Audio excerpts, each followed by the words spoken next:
Bangalore, Bangalore, Bangalore. You need to get some points on the table, and you have Gujarat Lions coming up against you. Two teams desperately that need a win, and that's the game that we're going to preview here on ESPNcricinfo Matchday T20 in the presence of Brad Hogg. I'm sure you're sick and tired of seeing him, but he's still with us. It's a very warm welcome to Sanjay Bangalore. Good to have you, Sanjay. Thank you. Pleasure being here. And we will get Sanjay's thoughts in just a minute. Before anything else, weather news is good for Bangalore on Thursday. We're hoping we get clear skies and a proper game. So let's start with match day, match point number one. There are issues that we need to discuss about Bangalore that still remain unanswered, questions that we need to speak of their batting. And as I get Brad Hogg and Sanjay Bangalore to look at a few numbers, challenged in the power play. It is not something you associate with a team that is open with Chris Gayle, Virat Kohli, had AB de Villiers in the power play. But gents, if we just look at the run rate in the power play in this year's tournament, Kolkata right up there. Thank God for Sunil Narayan and Chris Lynn for that. But Bangalore languishing at the bottom, just 6.78. Hyderabad, one of the teams that have presumably done well in this tournament, just above them. I was a bit surprised to see that, 7.38. And Gujarat, who've been struggling otherwise, are second. So Brad Hogg, it throws open an interesting question. What can be attributed to this poor start for a team which is otherwise good on reputation? 45 seconds for you to tell me about Bangalore's top order troubles. Well, if we look at their first game against the Sunrisers, they went out 9 and over, and that's the only game that they've gone over 7 runs and over in the power play. Mandeep Singh, he went 24 off his 16 balls. Chris Gayle, 32 off 21.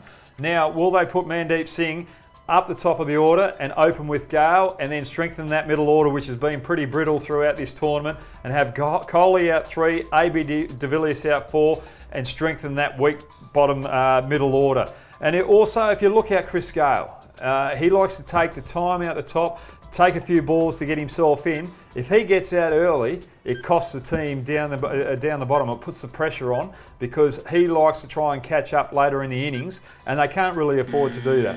Okay, perfect. You've shown Sanjay Bangalore how to do it. Bang on cue in your 45-second hooter. Sanjay, before I get your thoughts, some more numbers, just comparing last year's power play numbers of Bangalore to this year. And this was the year that Virat Kohli just went just a bit crazy at the top of the order, runs in every single game, and an average of 45 and a run rate of 8 in the power play in 2016. This year, 6.78, average just under 24.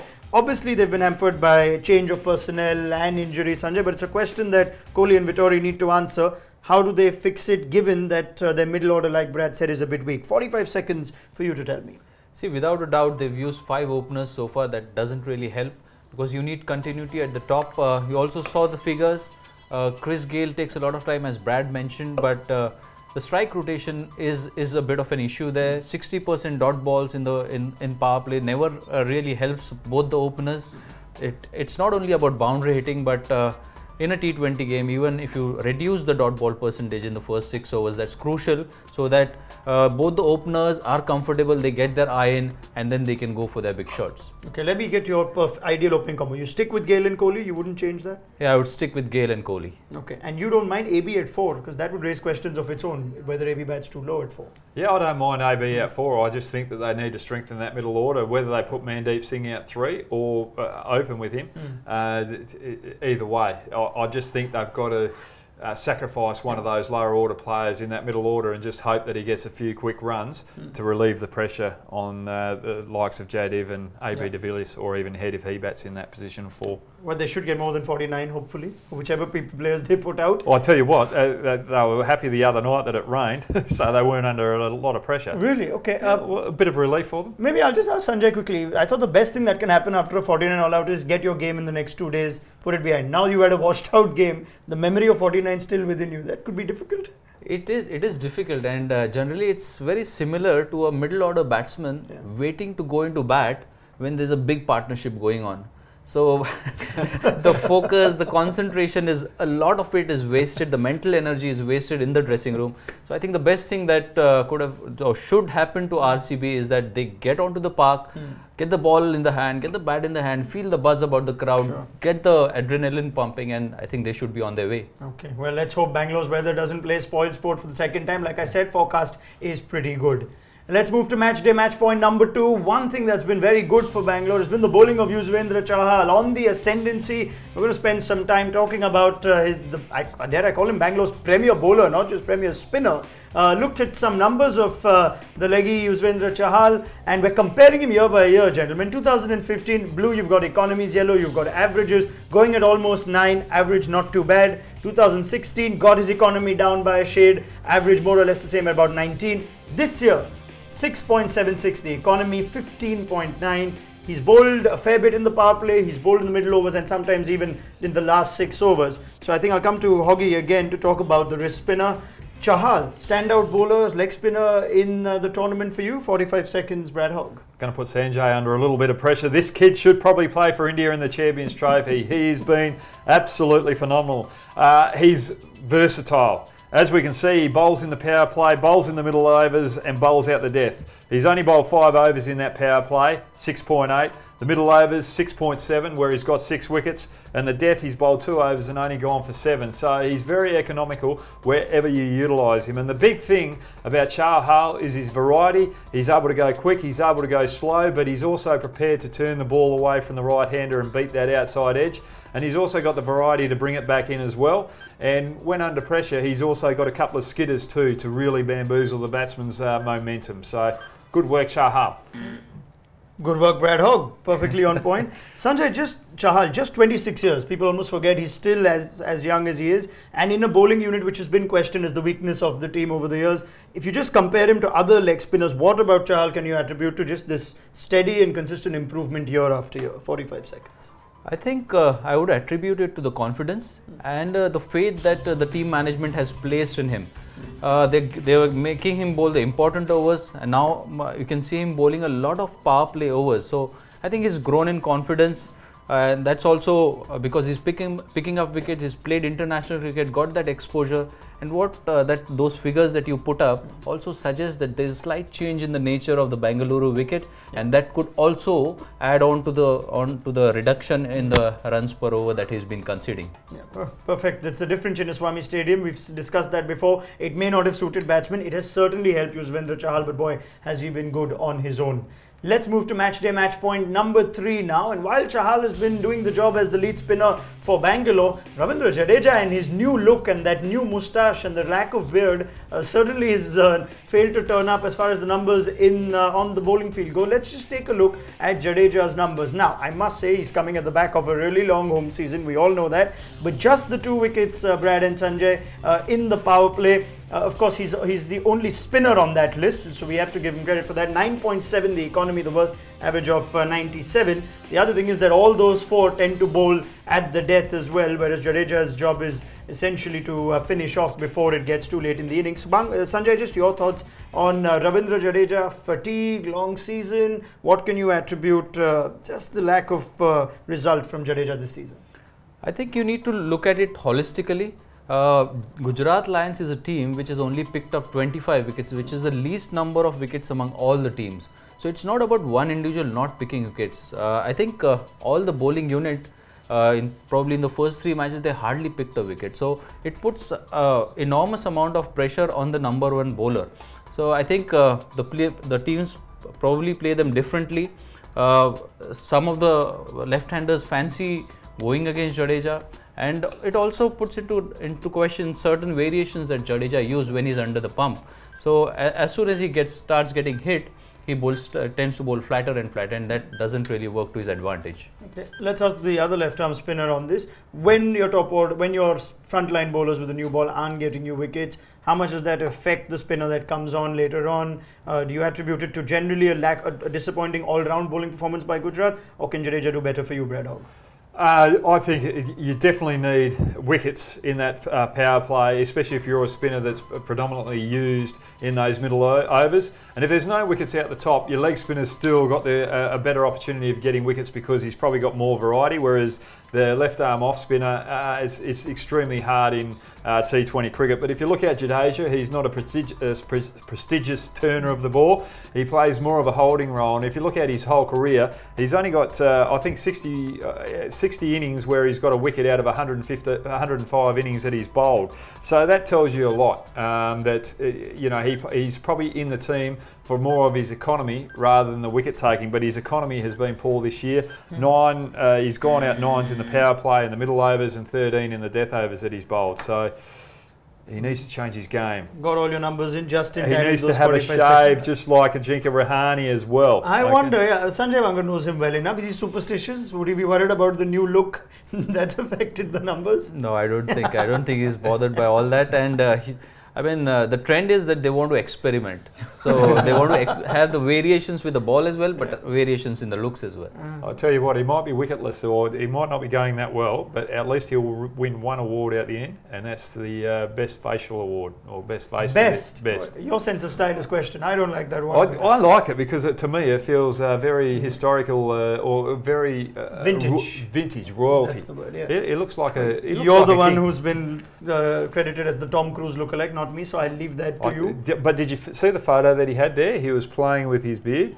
At least he's got something to do out there while he's watching the ball go over the fence. Sorry, Sergio. Be nice, Brad. Be nice. No, he's a quality No mercy bowler. from one left-arm spinner to the other. No, actually, I should be looking after him. No, he's been a quality bowler. He's just having a bad tournament out. Enough, you, Brad Hawk. Thank you very much for your thoughts. I'm trying to rein it back in. I'm trying to suck up to you, Jadeja. But Let's focus on our next match day match point, and that is a spinner who's come in midway to the tournament for Bangalore and produced the results immediately. The Badri threat, where all the attention was on Taimur Mills, in his absence on Adam Mill. Samuel Badri's come in and certainly got results in the power play for Bangalore. So let's just see how he goes against the Gujarat top order. And Dwayne Smith is the only man who seems to get him away a bit. Strike rate of 132, not a bad average for T20 cricket, though Badri has got him thrice. They obviously play a lot of T20, and this is all T20 numbers in the power play. Brendan McCullum struggled against him, and Jason Roy is not a happy camper in that Gujarat Lions camp. Hasn't done too well against Samuel Badri. Sanjay, somehow Samuel Badri seems to do what no other leg spinner does. When he's up against the likes of McCullum, Smith, and well, if Jason Roy does play, three prolific batsmen, but there's something about Badri that could cause them some trouble. Just your thoughts on that contest.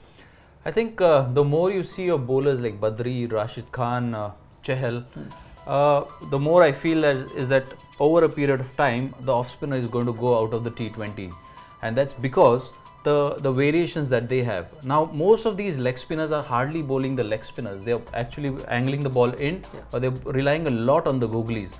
And I think the cardinal error that most of the batsmen are making against them is they're looking to play with the spin, which is non-existent. So I think Badri is a very, very clever bowler. He has his fields right. He keeps long on, he keeps a deep mid wicket, and makes sure that he's covering that portion when the batsmen are looking to play through the offside.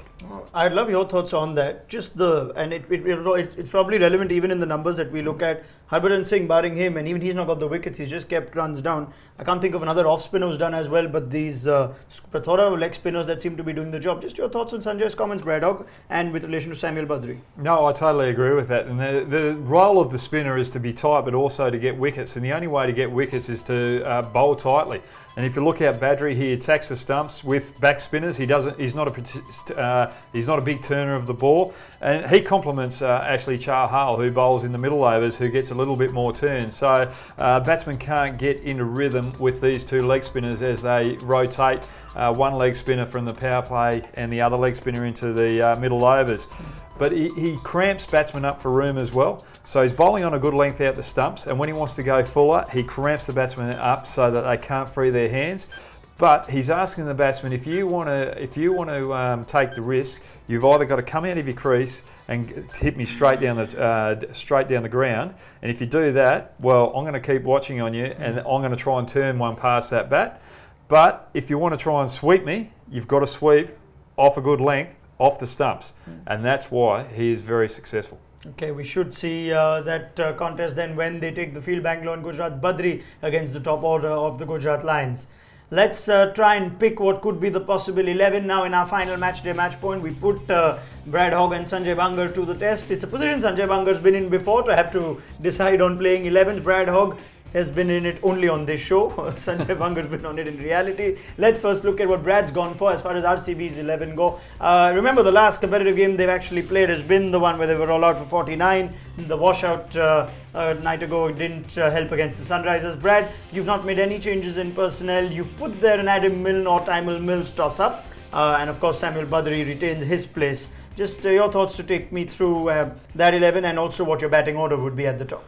Yeah, I'm just looking at Mandeep Singh there. I'd like him to actually open the batting with Chris Gale and have Virat Kohli out number 3, or even have Mandeep Singh out 3, just to let him go out there, and if he comes off, he comes off, and that just relieves the pressure on Jardiv and the other big player, whether they play Head or AB de Villiers, they're overseas.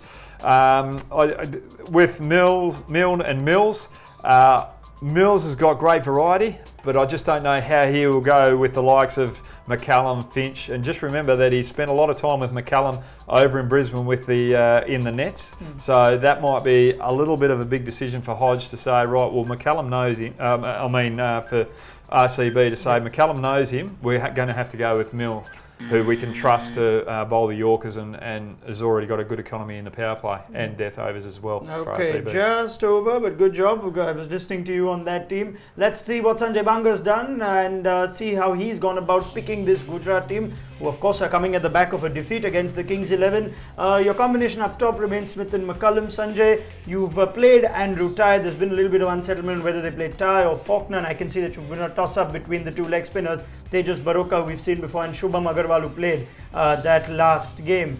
Right, so let me get your thoughts. You've put, surprisingly, Irfan Pathan right into this team. What does he add, and your thoughts to take me through that team, Sanjay Bangar, in 45 seconds? I think one of the things that I would do is that put Dwayne Smith right at the top, because he's more suited at that position. You can get the best out of him. Also, the possibility of Badri bowling in the first 6, and to negate that, because he's played quite a lot of cricket against Badri, so he should be able to negotiate that. Apart from that, I haven't really changed much. They're wanting to play Dwayne Bravo very badly, and they've got a replacement, Irfan Pathan. I think he will add variety to their attack, create a different angle on the crease. I would play Dhaval Kulkarni purely for the reason is that he bowls really well against somebody like a Chris Gayle at the top, and that's so very crucial. I'll still go with Thampi and the leg spinner. Both of them untested, a little bit lacking in experience, but they could surprise